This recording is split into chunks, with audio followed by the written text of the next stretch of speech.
Assalamualaikum warahmatullahi wabarakatuh. Perkenalkan, kami dari kelompok 4 akan membahas materi mengenai identifikasi, struktur fungsi, dan juga mutasi dalam genetika mikroorganisme. Nah, dalam pemaparan materi ini saya bersama teman saya yaitu Saudara Fatur Rahman, Saudari Anissa, dan Saudara Ansara Salih. Pemaparan materi pertama dibawakan oleh Saudara Fatur Rahman. Pemaparan materi kedua dibawakan oleh Saudari Anissa. Pemaparan materi ketiga dibawakan oleh saya sendiri, Srigita Handayani. Pemaparan materi terakhir dibawakan oleh Ansara Salih. Demikian, selamat menyaksikan materi dari kami. Pengertian genetika. Genetika adalah dasar dari ekspresi dari suatu ciri makhluk hidup. Pertama kali dikenalkan oleh seorang ahli botani bangsa Austria, Gregor Mendel, pada kacang polongnya. Pada tahun 1860-an, ia menyilangkan galur-galur kacang polong dan mempelajari akibat-akibatnya. Hasilnya, terjadi perubahan-perubahan pada warna, bentuk, ukuran, dan sifat-sifat lain dari kacang polong tersebut. Informasi genetika disimpan sebagai suatu urutan basa pada DNA.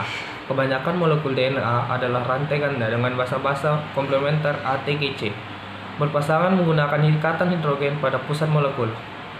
Sifat komplementer dari basa memungkinkan satu rantai menyediakan informasi untuk salinan atau ekspresi informasi pada suatu rantai yang lain atau rantai penyandi. Setiap nukleotida dibentuk dari 3 bagian, yaitu sebuah senyawa cincin yang mengandung nitrogen disebut basa nitrogen, dapat berupa purin atau pirimidin. Kedua, sebuah gugusan gula yang memiliki 5 karbon atau gula pentosa disebut deoksiribosa. Yang ketiga, sebuah molekul fosfat. Bagian-bagian tersebut terhubung bersama-sama dalam urutan basa nitrogen deoksiribosa fosfat. Selanjutnya, fungsi primer DNA. Fungsi primer DNA adalah sebagai sumber pembekalan informasi genetik yang dimiliki oleh sel induk. Proses replikasi dikerjakan dengan amat lengkap sehingga sel anaknya mendapatkan pula informasi genetik yang lengkap, sehingga terjadi kestabilan genetik dalam suatu populasi mikroorganisme. Satu benang kromosom biasanya terdiri dari 5 juta pasangan basa dan terbagi atas segmen atau sekuens asam amino tertentu yang membentuk struktur protein. Protein ini kemudian menjadi enzim, komponen membran sel, dan struktur sel yang lain, yang secara keseluruhan membentuk karakter dari sel itu.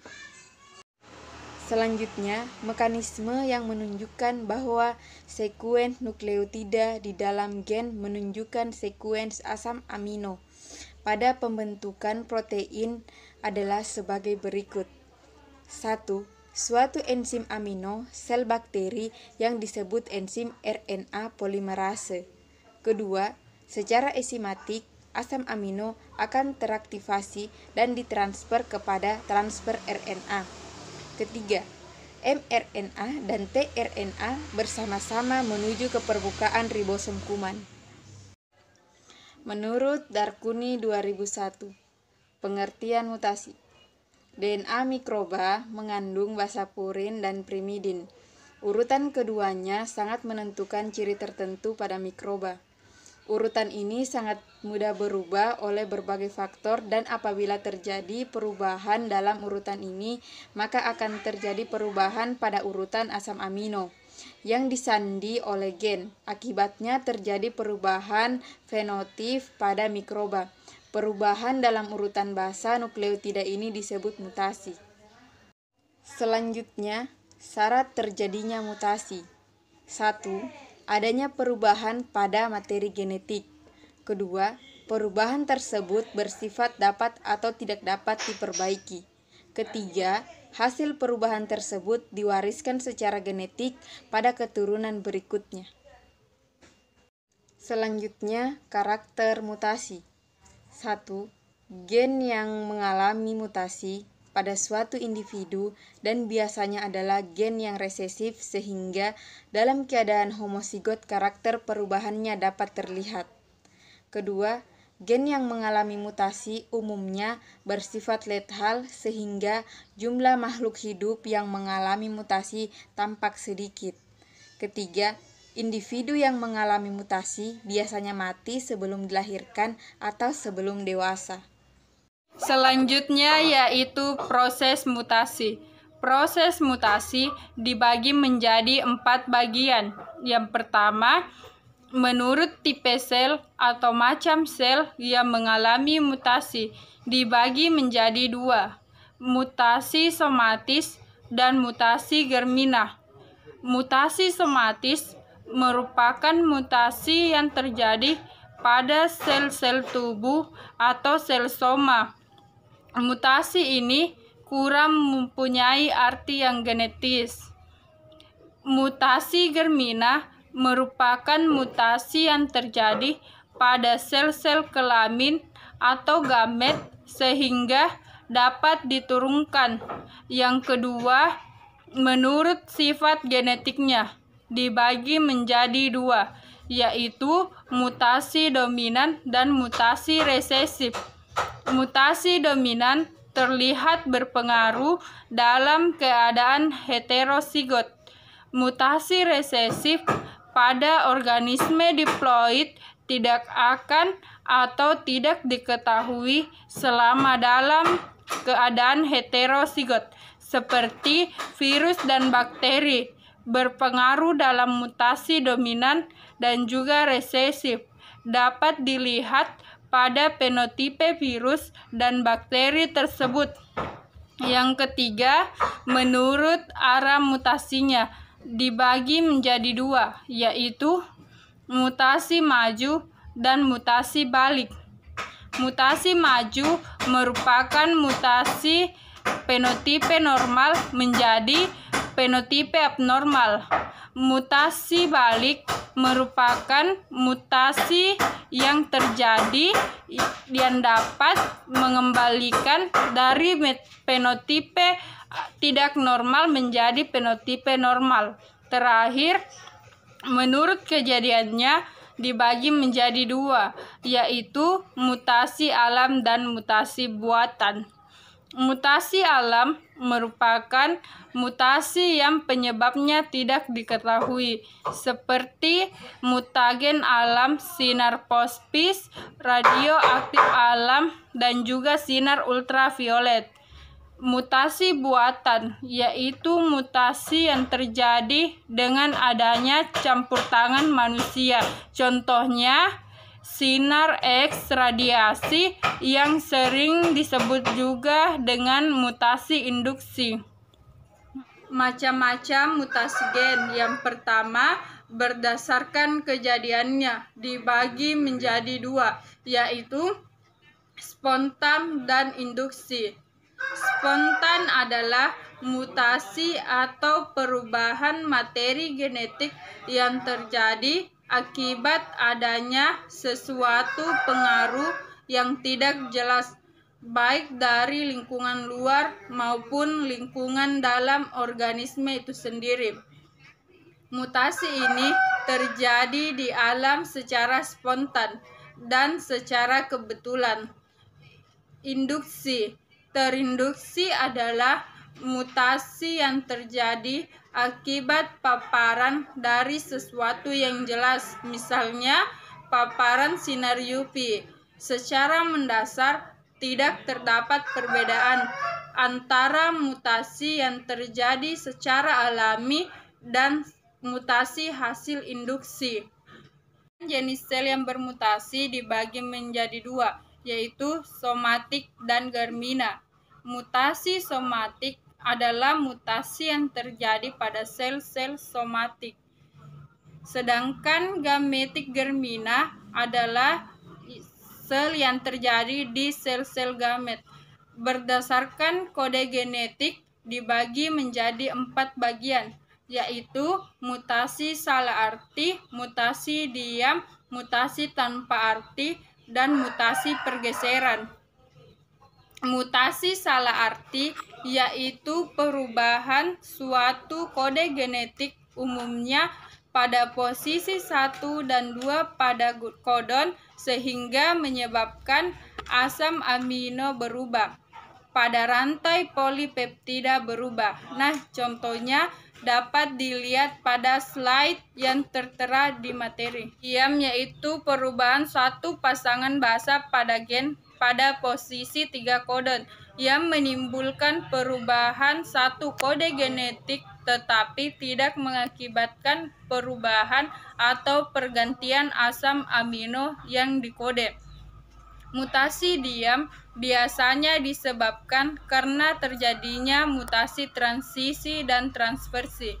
Dapat dilihat pada contoh yang tertera pada slide. Mutasi tanpa arti, yaitu perubahan kodon asam amino tertentu menjadi kodon stop. Ia mengakhiri rantai yang mengakibatkan terjadinya perubahan protein selama translasi. Dengan kata lain, mutasi tanpa arti menyebabkan perubahan kodon atau triplet dari kodon bahasa asam amino tetapi tidak mengakibatkan kesalahan pembentukan protein.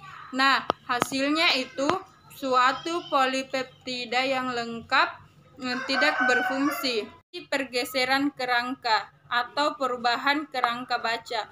Mutasi ini akibat penambahan atau kehilangan satu atau lebih nukleotida di dalam satu gen. Hal ini mengakibatkan besarnya kerangka pembacaan dalam keadaan mutasi. Mutasi kromosom dibagi menjadi dua, yaitu mutasi autosomal dan mutasi terlarut.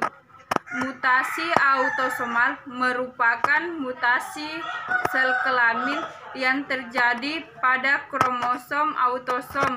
Mutasi jenis ini menghasilkan mutasi yang dominan dan mutasi yang resesif. Selanjutnya, mutasi terlarut kelamin. Mutasi terlarut kelamin ini merupakan mutasi sel kelamin yang terjadi pada kromosom seks atau kromosom kelamin berupa terlarutnya beberapa gen dalam kromosom kelamin. Penyebab mutasi ini biasa disebut juga dengan mutagen. Nah, mutagen ini dibedakan menjadi 3, yaitu mutagen bahan kimia, mutagen bahan fisika, dan mutagen bahan biologi. Mutagen bahan kimia contohnya seperti kolkisin. Kolkisin adalah zat yang digunakan untuk menghalangi terbentuknya benang-benang spindel pada proses anafase dan dapat menghambat pembelahan sel pada saat anafase. Kedua, mutagen bahan fisika. Contohnya yaitu sinar ultraviolet. Sinar ultraviolet dapat menyebabkan kanker kulit. Penyebab mutasi yang bersifat fisik adalah radiasi dan juga suhu. Ketiga, mutagen bahan biologi. Virus dan bakteri diperkirakan dapat menyebabkan terjadinya mutasi. Bagian virus yang dapat menyebabkan terjadinya mutasi adalah bagian DNA. Perubahan mutasi. Perubahan mutasi ini yang pertama karena faktor penyebab dibagi menjadi 2, yaitu perubahan spontan dan perubahan induksi. Perubahan spontan merupakan perubahan genetis yang terjadi dengan sendirinya. Penyebabnya yaitu sinar ultraviolet matahari, sinar kosmis, atau sesuatu yang tidak jelas dalam metabolisme sehingga terjadi kekeliruan dalam sintesa bahan genetis. Sedangkan perubahan induksi merupakan suatu perubahan genetis yang terjadi oleh usaha manusia. Usaha manusia itu seperti pemakaian bahan radioaktif untuk diagnosa, terapi, deteksi, sterilisasi, dan juga pengawetan bahan makanan. Yang kedua, perubahan vegetatif dan perubahan generatif. Perubahan vegetatif merupakan perubahan yang terjadi pada jaringan vegetatif, bukan jaringan generatif, yaitu epitel, otot penunjang, pengikat, dan saraf. Perubahan generatif merupakan perubahan yang terjadi pada jaringan inti atau germa yang terdapat dalam gonad. Yang ketiga yaitu mutagen. Mutagen di sini dibagi menjadi 3, yaitu mutagen bahan kimia, mutagen bahan biologi, dan juga mutagen bahan fisika. Pemanfaatan mutasi yang menguntungkan terbagi menjadi 2, yaitu terapi sel-sel tumor dan pemuliaan.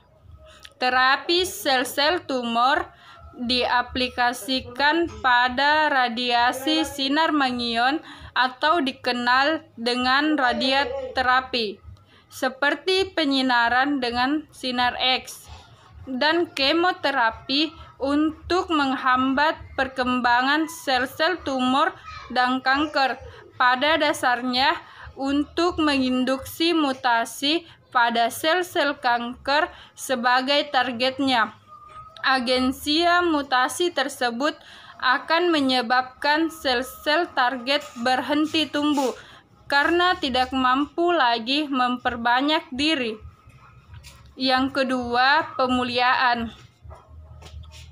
Pemuliaan ini biasanya mutasi tidak ditemukan untuk mematikan sel, tetapi untuk mengubah susunan basa nitrogen pada DNA atau untuk menyebabkan mutasi agar dapat kembali. Harapannya yaitu sel akan mengalami mutasi yang menguntungkan. Dengan demikian, tidak hanya sedikit yang dipaparkan, tetapi ribuan sampai ratusan ribu individu.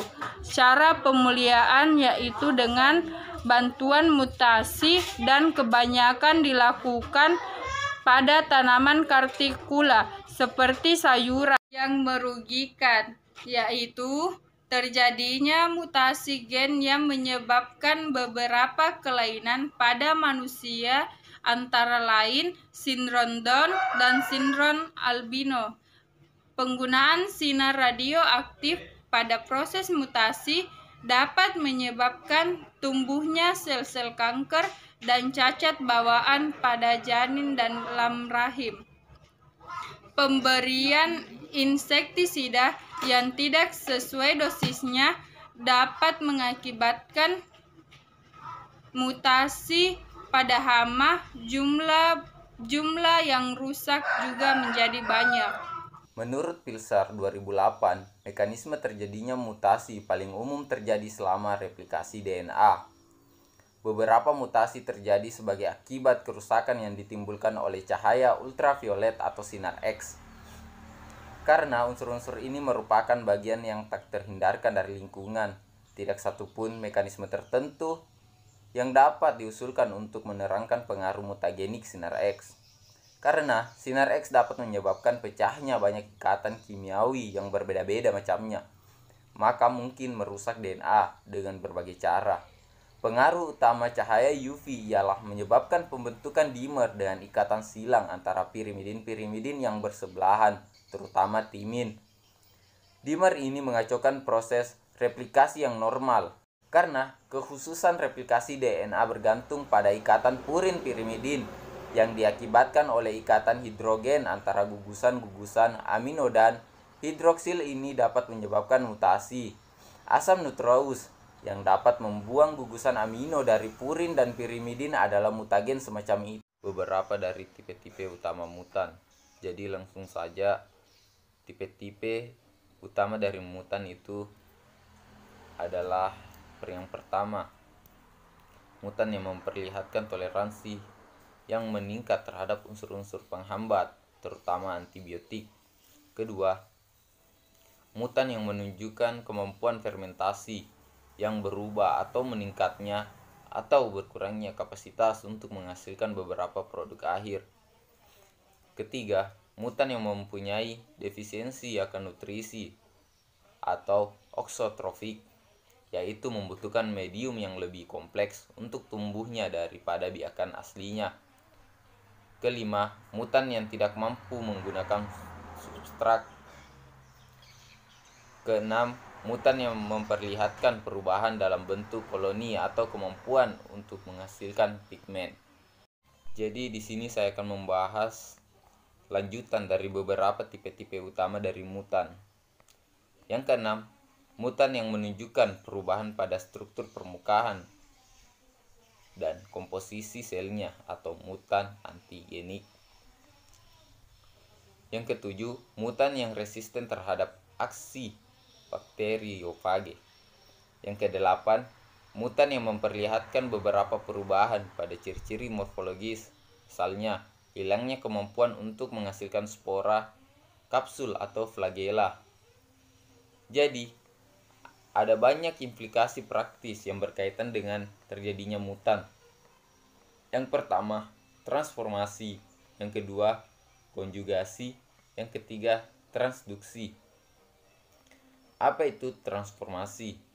Transformasi adalah perpindahan kedudukan titik, garis, atau bidang dengan dicerminkan terhadap garis tertentu.